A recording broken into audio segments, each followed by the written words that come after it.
Okay, everyone. I'm going to go through probably what I think is the most useful piece of software for any undergraduate or graduate student to date. And the reason I say this is not necessarily because this software is amazing, and I know that it is, but it's because all the things that it'll do for you. Now, the software is called Mendeley.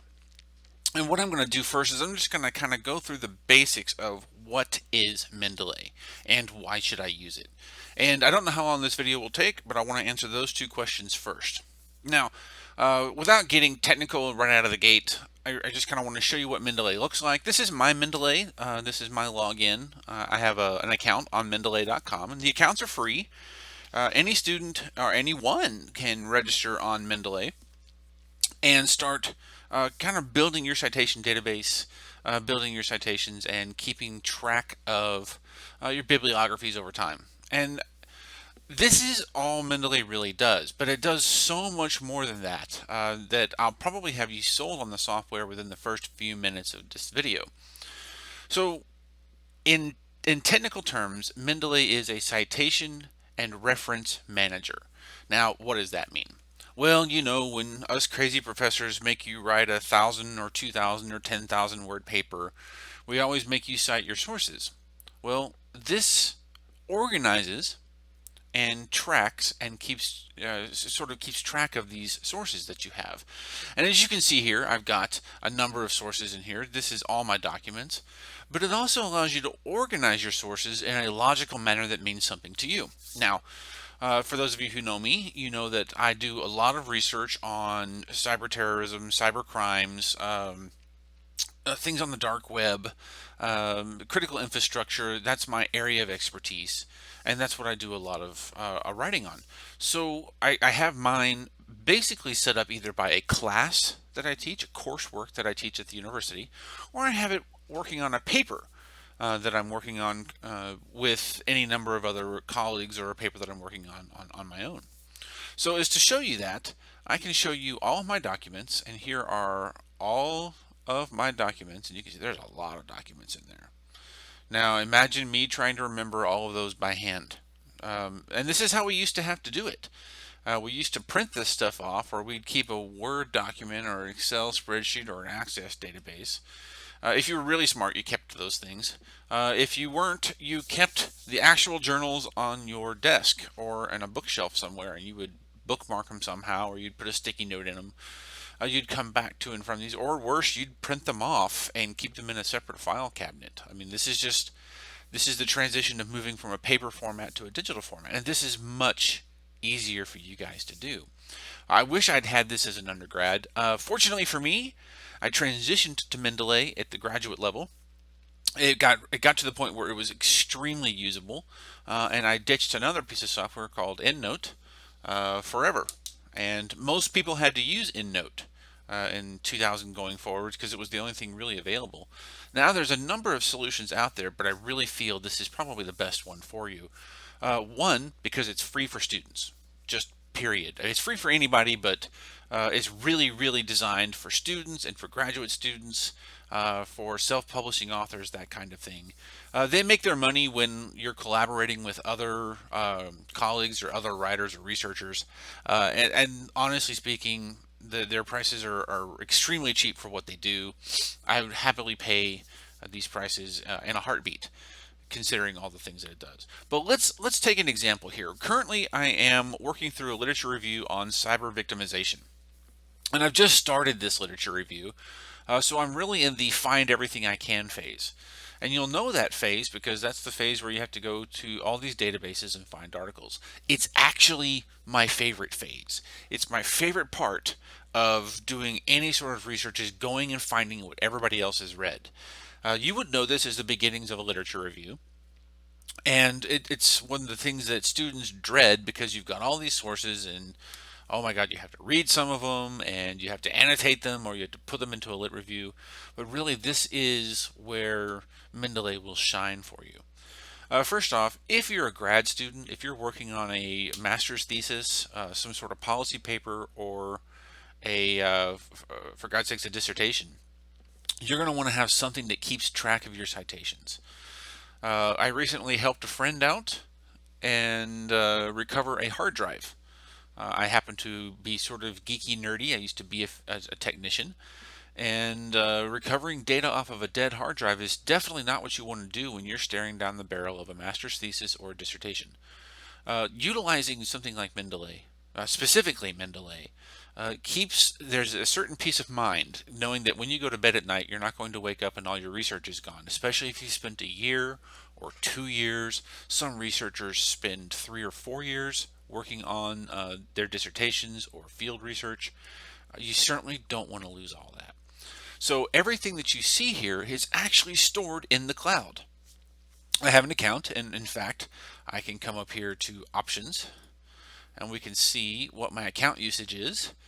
And you can see that I'm using 375 megs of 10 gigs. Now I have a little bit more because I do this sort of thing. I go out and I preach Mendeley from the highest mountaintops. And so in response to that, Mendeley has been very kind to me and has given me what they call an extended account, or uh, they call it an advisor account. So I get to do a little bit more with it, but that's because I come out and I do things like this, like making these videos. So in this cyber victimization, I have, let's see if I can select all my articles. I have 18 articles so far. This is nowhere near even the beginning. I estimate I'll probably have 30 or 40 sources to go through because I haven't checked these sources yet for additional stuff. So what do I have here? I have this journal, for instance, Jose Agustina. I have the information about the article. I have the journal, the year, the volume, the issue, the pages. I have the abstract. I have the keywords. But more importantly, I have the actual article. Now I go out to these databases, and I'm going to show you how to do this in another video. But I grab the article. Now, what's nice about this is that Mendeley allows me to store the article with the citation. And it doesn't seem like it's that tricky. There's a couple of really good steps that if you follow through, you'll never have a problem with this. And once you learn how to do it, doing it 3 or 4 times, it makes it very easy for you. So let's come back to this article.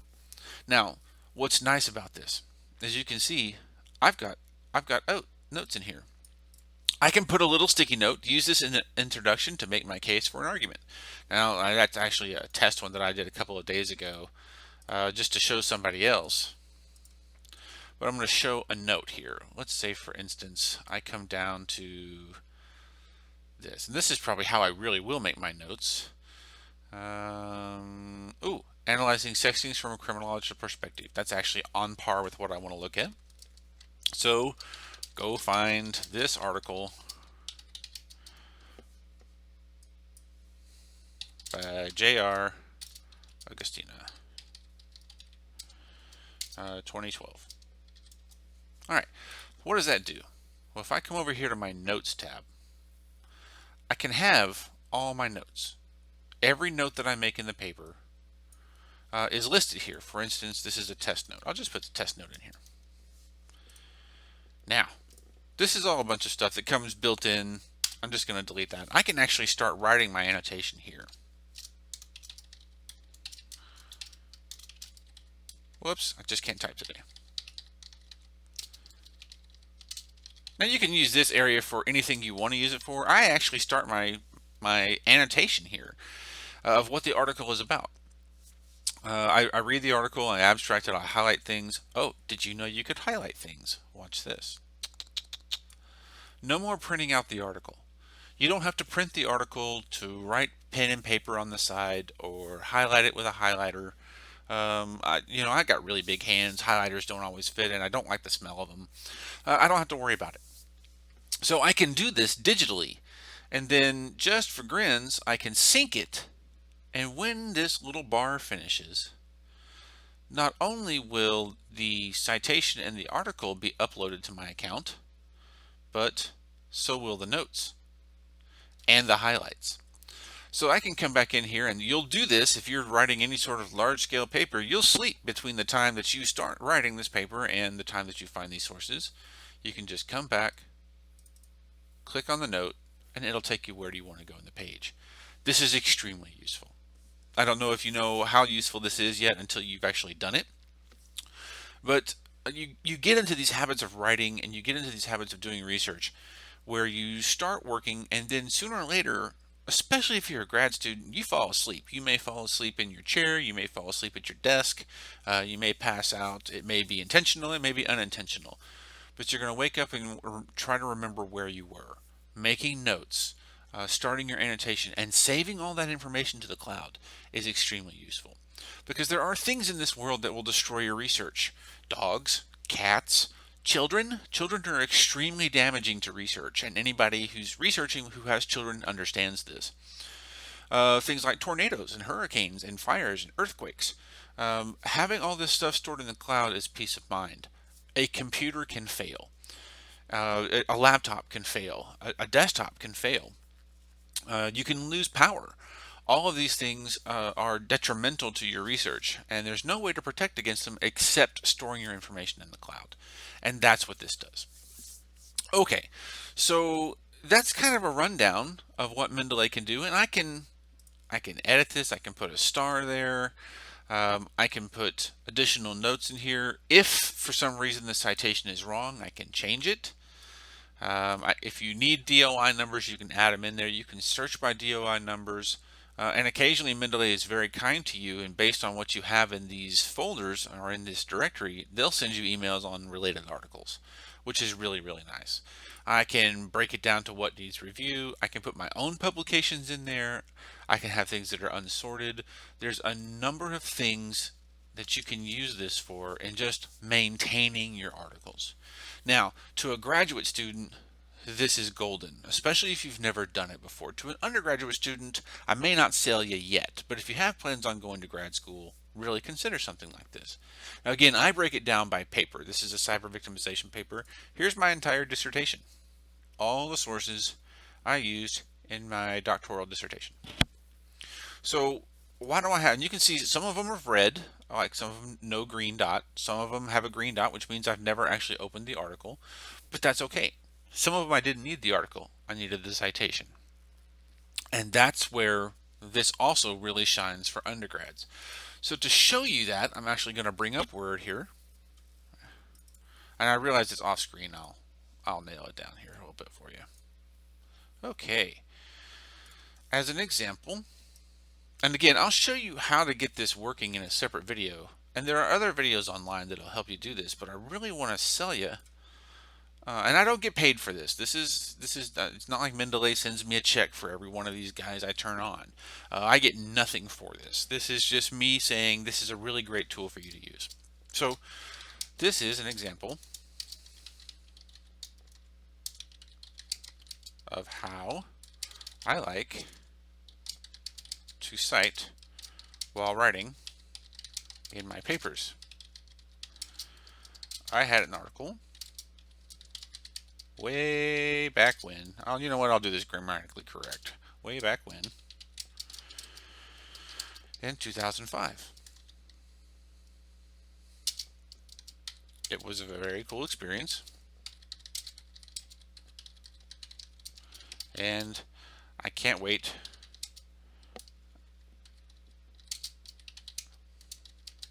to get published again.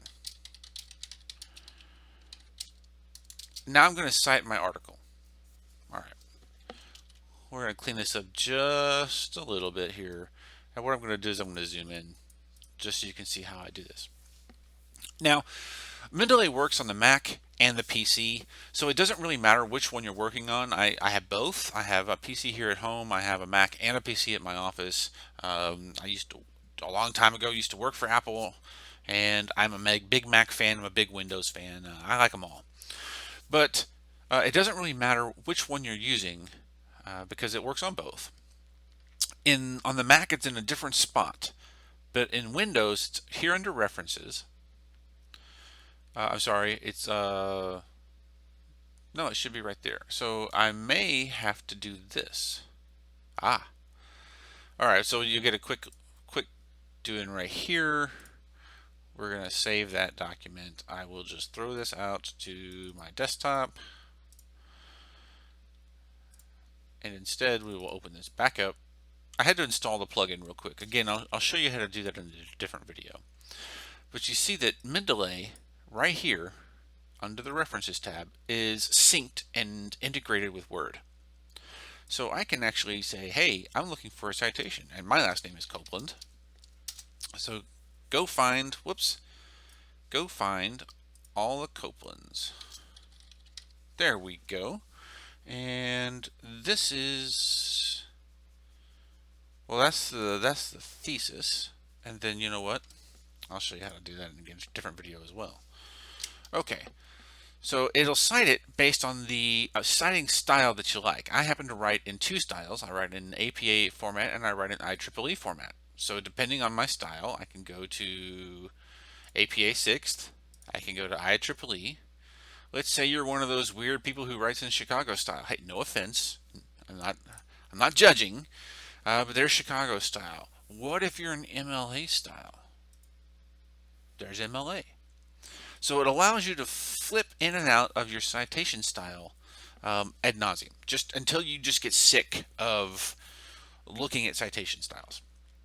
For undergrads, this is useful because you have professors who will ask you to write papers in one format versus professors who will ask you to write in another format. And so it allows you to continuously work using some of these sources and switching between the styles that your professors ask for. When it comes time for graduate work or even postgraduate work, having the ability to switch styles is extremely useful as you submit things to different journals. Some journals will require alternate styles. Again, I have to write an APA format for social science journals, and then for technical journals like IEEE Explore or some of those, I have to write an IEEE format. So it's very useful to be able to switch styles, and there are more styles. Let's see, you have some obscure style that you need to write it in. You can probably find it. This usually covers most of them, but you could find it online very quickly and integrate it back in. Now, I'm going to just throw up some authors here. Let's not just cite me. Let's cite some other people. And I'm going to go back to my dissertation here. I like Grover. That was a great article. And then let's go with yes. And then why not? Let's throw in you. This is an article I'm looking at right now. And then let's throw in Yen for casework, case study research. And you can see that it kind of follows it in. And there's really great things that this will do. It understands the first use versus second use. If you don't know what that means, here's a great example. When we published this, it was 3 of us. So the first time you use it, it understands it. The second time that you use it, it knows to follow the et al format. So all 3 authors in the first one, the second time it does it in terms of the et al. Mendeley is very smart like that. Again, this is all programmatically done, and it's probably the best tool out there. Now, here's where it gets really fun. And just to show you how I'm going to do this, I'm going to insert a page break so we can come down. Usually the last page of your paper is your reference page. URENCE. Whoops. I'm not a very good typer. Or it's a bibliography or something to that effect. Now, I've got 1, 2, 3, 4, 5, 6. I've got 6 articles in here in various order. I mean, there's no particular order to this, but I'm writing in APA format, which means this should be a hanging indent, which means the first line is normal, second line's indented by ½ an inch, and it'll be alphabetical. That's how it should work. So if I come in here and I see this button up here that says Insert Bibliography, what this button will do is it will take all of the sources from here until here, and it'll insert them right here. And as you can see, it did that. A couple of things that need to be fixed in these, like, I don't necessarily need the fact that I found my own dissertation in ProQuest, but you get the idea. And if you look, the titles are italicized. The number of and volume and number are italicized. All the authors, the title should be like this. Some of them may change over time, but I can show you how to fix those. But every one of these is, well, I think most of these are correct in terms of APA format. You got the first line hanging indent for each line after that. They are alphabetical. I didn't put them in alphabetical order. Mendeley did that for me. Here's where it gets really kind of great. I'm going to insert yet another article here. And here I want to take a letter I don't have. Let's see.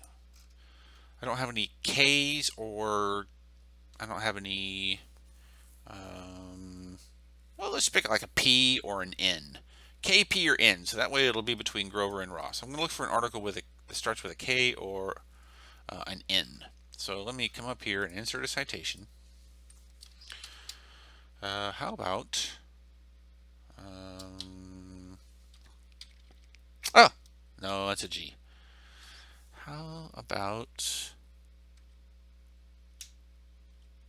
you may recognize some of these. Oh, Nordlin. Let's add that one. And you can see that these three authors have been added. I'm probably mispronouncing it, but it starts with an N, and it should just pop up right here automatically in place. There's no reason to do your bibliographies by hand. You'll forget something. You'll not do something. You'll do something incorrectly. You'll forget the way it's done. You may not italicize something correctly. Mendeley takes that heavy lifting away from you and gets you focusing back to this. Gets you focusing back to writing the article. And that's where the real strength of this document and this program comes in, is that it gets this part off your mind and gets you back into this part. And it allows you to edit. I can come back in here and add some more work. Let me, let's pick an author here and just find, well, how about that one? Balog? Balog. Let's try Ballo. I'm going to insert Ballo here. I'm going to insert the citation button. Yeah, let's enter that one. And there it is. You can see that it added to the top. I can insert multiple authors. Let's insert Mr. Albanese, very well-known author. J. Albanese. And then I'll insert him twice, because he's got multiple stuff going on there. Oh, you know what? I've only got the first one. All right, that's fine. We'll just do that. And you can see that Albanese replaced Ballo as the first. So again, it'll do it as you write it, and that's why it's called Mendeley Cite-O-Matic. It does it while you write. Citing while you write is the absolute best way to not forget the citations in the text, and at the same time build your reference page. This is usually what sells the undergrads. It'll sell the grads too. I mean, don't get me wrong. Graduate students will look at this and go, why didn't anybody show me this before? Well, that's because nobody really knew to show you. That's what I do. That's why I come out and do these things. So take a look at this and get familiar with it. I'm going to show you some more videos, how to install it, how to link it, how to pull citations down from various databases. In fact, I break my videos up for my undergrad students. I make them learn how to grab the citations while they're finding their articles in their lit review, and then focus on that, and then I'll show them how to do this. So if you're coming at it from that perspective, just stay tuned. There are more videos coming. I'm going to try to get 3 or 4 of these videos up this weekend, but hopefully this will be some help. And if you don't know more about it, all you need to do is go to, let me just bring up the thing. Go to Mendeley.com.